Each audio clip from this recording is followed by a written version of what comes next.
Magandang araw mga kaibigan. Pag-usapan natin ngayon ang mga pahayag ni Executive Secretary Lucas Bersamin tungkol sa mainit na issue na blank item sa BICAM report.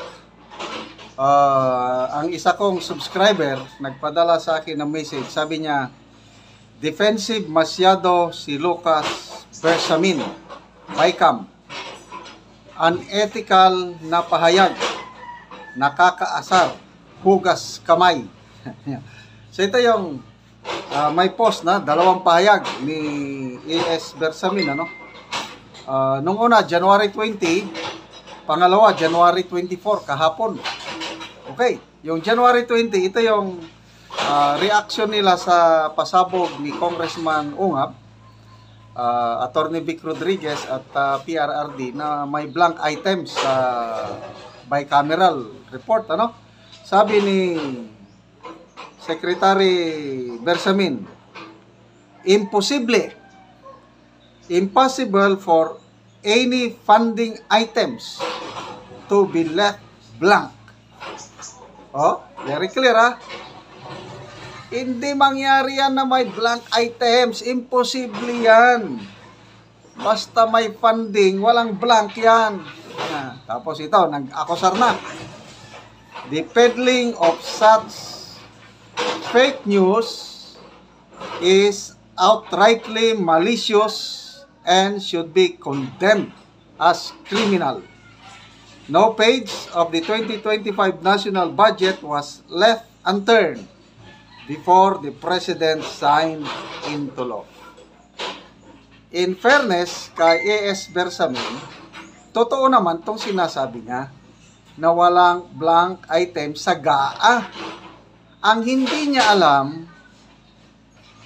na ang ibinulgar ni Congressman Ungab at PRRD, yung BICAM report, yun ang masama na nagsalita kaagad sila, meaning ES and even the President, nagsalita sila, pinaratangan nila na nagsisinungaling ang dating Pangulong Rodrigo Roa Duterte. Hindi nila inalam yung background, kung ano talaga ang pinag-uusapan.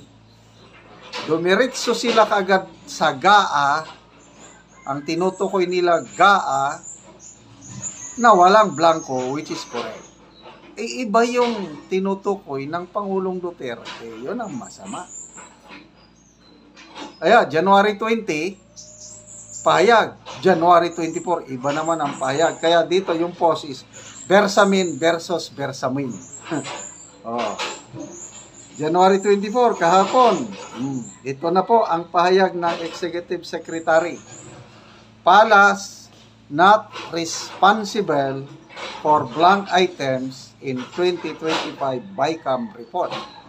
Sabi niya, ang problema natin dyan is hindi kami ang mananagot dyan kung meron mang pagkukulang kasi BICAM report yan. Alisin natin sa consciousness na kami may kinalaman sa mga blank page na sinasabi ninyo. Again, in fairness sa Executive Secretary, dahil executive branch sila, wala nga naman silang kinalaman. Bahala ang mga kongresista, mga senador, sasagot nito. Totoo naman. Kaya lang, kung ako, akin-akin lang ito, kung ako ang nasa kalagayan ng ES, Executive Secretary, dapat may ano rin ako. Meron din akong sense of concern na, nako, kung totoo yan, dapat panagutin sila yung merong righteous indignation. Yung bang, kasi panluloko na yun. Wala kang makitang ganong concern na niluloko ng taong bayan. Bahala sila dyan. Hugas kamay. Yun ang nakakapagtaka. Ngayon, inaamin na nila nga kung totoo na may black items, bahala sila. Wala kami, no? Wala lang. Naku po, Buong bayan ang nakataya dito. Sabi nga ni Atty. Vic Rodriguez, it's a violation, falsification of legislative documents. So, okay, may Facebook page dito na pinadala sa akin. Basahin natin. Okay, PTV. So, post ito ng PTV. Pahayag ito ni Executive Secretary Bersamin. I want the public to know that we really have nothing to do with that as congressmen and senators. Yun lang. Talagang hugas kamay. Wala silang pakialam kung may blank items o wala. Basta wala kaming kinalaman. Pagdating yung enroll bill, kompleto, pinag-aralan namin, bineto, then pinirman. Yun lang. Kung may ginawang hindi magandang mga congressman, senator, bala sila. Ganoon lang. Wala kaming pakialam. Ang galing naman. Sabi niya. We don't need, sabi ng Executive Secretary sa press briefing nila kahapon. Kasi parang defensive na sila eh. We don't need to talk to Congressman Ungab. He will prove what he says because we have nothing to do with him. We have nothing to deal with blanks. That's his invention. Ano ko? Invention? Ako naman. Anyway, kung yan ang tingin ng Executive Secretary na invention ni Congressman Ungab, yung blank items, so be it. Kaya lang, ito na.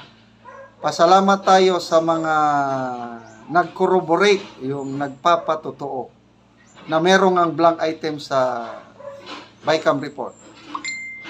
It came from an unlikely ally. Mga anti-Duterte na congressman, congresswoman, Raul Manuel and Senator Franz Castro. Kinonfirma nila nga may blank items nga. Wow! Yun po. Malaking sampal yun na hindi nagsisinungaling si Congressman Ungab. Even Senator Lacson, ex-Senator Lacson, nagsabi na siya na nakakuha siya ng kopya ng BICAM report at meron talaga siyang nakitang blanco. Wala na silang kalusot.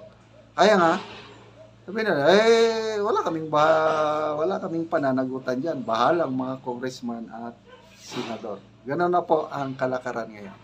Okay, mga kaibigan, gusto ko kayong pasalamatan sa inyong panunood sa ating mga videos.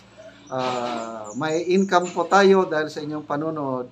Ang ating income sa channel na ito itinutulong natin sa mga kawawang talaanbig na tribo sa Bukidnon. Tinutulungan natin sila sa pagpapatayo ng bagong bahay o pagre-repair sa kanilang mga sira-sirang bahay. Panoorin nyo ang video na ito. So mao na ni ang update sa ilang balay katong ipanghatagan sa mga yero nga bag-o. So mayong buntag. So musulod ko unsa naman ang mo na ni ang resulta sa inyong kuan? So wala na gyud tulo. Wala na tong mga buslot-buslot sa inyong atop. Wala na gyud. So mao na gyud niya. So nabaguhan na gyud ang inyong mga yero ninyo. Katong mga daan asa naman to? Na adya. Inyo nang gipang kuan gipampulihan na gyud ninyo. Gipulian. So mao na ni ang mga bag-o nga gipanghatag sa ilaha. Sa ng mga yero. So napulo man ni kabok no? Napulo. So kada balay tag napulo nga yero. So wala na gyud tulo, wala na gyud makita nimo nga mga buslot. Wala na. Dili na gyud pareha sa una sa permiro nga pagkakita nato sa ilang mga sitwasyon. Grabe nga mga tulo. Daghang kibangag. Pag mag-ulan, bisang asar mo pa nga ko asar mo mutapok para hindi na mabasa. Mutapok. Oh, magkuan, mangita og lugar nga walay tulo. Karon wala na gyud. So unsa man imong ika-istoryaan unsa man ang imong maistorya nga nahatagan na mo sa mga yero. Pasalamat ko sa Ginoo, nagpasalamat ko sa nakatag sa ako. Nang tulo sa balay, nakuha ang busluton. Salamat yun ko sa Ginoo. Sa Sa nagtabang sa amo. Sa nakakuan sa amin. Mura. O salamat sa YouTube sa atong YouTube. Natabangan mi. Dagang salamat. Pila mo ka pamilya din eh? 9. 9? Oh. So 9 sila ka pamilya sa sulod sa isa ka panimalay. So amo na ni ang update sa ilang mga tok ni Lindoro. Nga makita na to sa layo nga na ay kabag-uhan. Nawala na tong mga trapal, buslot nga atop tungod kay ipanghatagan na sila og mga bago. So mo na ni ang mga daan. So ilan nang ipang tanggal. Wala na gid na kan. So mo na ni mga daan. Ilan nang ipampuli. Grabe ni ka nga halos pantabunan lang nila sa trapal. So karon dako kay lang magpasalamat sa nagatabang sa mga nagasupport aning YouTube.